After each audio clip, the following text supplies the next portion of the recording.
La France, en fait, c'est une fille de l'Europe, c'est une fille du monde. C'est un pays composé par tous les pays qui l'entourent. Et donc, ça n'est pas étonnant que dans sa réalité historique, comme géographique d'ailleurs, hein, des Alpes jusqu'à la Corse, en Bretagne, Alsace, etc., on ait une diversité qui fait la richesse et qui fait la nourriture de la France. Parce que qui dit diversité dit obligation d'aller vers l'autre, de rencontrer, de changer ce qu'on est, de partager. Et tout ça doit donner et donne une réalité qui est la France dans sa culture et dans ses cultures en général. Et donc, en ce sens-là, on voit que même dans son histoire, quand je dis la France c'est l'Europe, mais parce qu'en effet, quand l'Europe du Nord donnait les idées, donnait les littératures, comme par exemple du temps du romantisme ou comme par exemple du temps des Lumières, eh bien la France était en pleine dedans. C'est même elle qui, grâce à sa langue, transmettait toutes ces idées d'habeas corpus et ensuite les idées là qui sont devenues celles de la Révolution, des droits de l'homme, etc., le transmettait de la Russie jusqu'à la cour du roi d'Angleterre en français.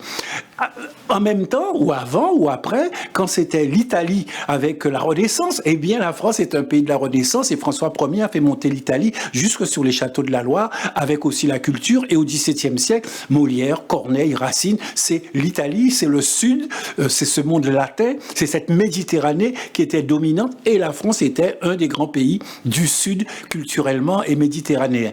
Donc cette position médiane, en réalité, est une position d'addition et explique la réalité qui fait que bien les cultures françaises sont des cultures d'ouverture parce qu'elles prennent au monde et qu'elles donnent au monde. Et en plus, comme il y a eu la colonisation, eh bien la France, en quelque sorte, n'a pas seulement été en Afrique, en Asie, en Amérique, elle est devenue africaine, asiatique et américaine. Ce qui explique la grande vitalité culturelle même d'aujourd'hui, où des gens qui peuvent être chinois, argentins, par exemple, tous les Noirs américains écrivains des années 20, les Noirs américains du jazz ont fait de Paris une capitale du jazz à côté de New York dans les années 30, dans les années 40. Pourquoi ici? Parce que ici, c'était déjà le monde, c'était déjà un peu l'Amérique, c'était déjà quelque part un lieu de rencontre et surtout, évidemment, comme on le voit dans cette partie, culturellement.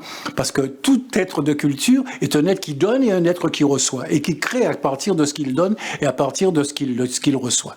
Donc, c'est vrai que cette réalité culturelle fait qu'à la limite, on pourrait presque dire que ce qui définit profondément la France, eh bien, c'est sa culture. C'est pas seulement une ethnie, c'est pas une géographie, c'est pas une couleur, c'est pas seulement la montagne ou la mer ou la campagne. C'est justement quelque chose qui se veut toujours une manière de synthétiser des diversités, de synthétiser des différences, ces différences qui se conjoignent dans une chose qu'on peut appeler la culture française.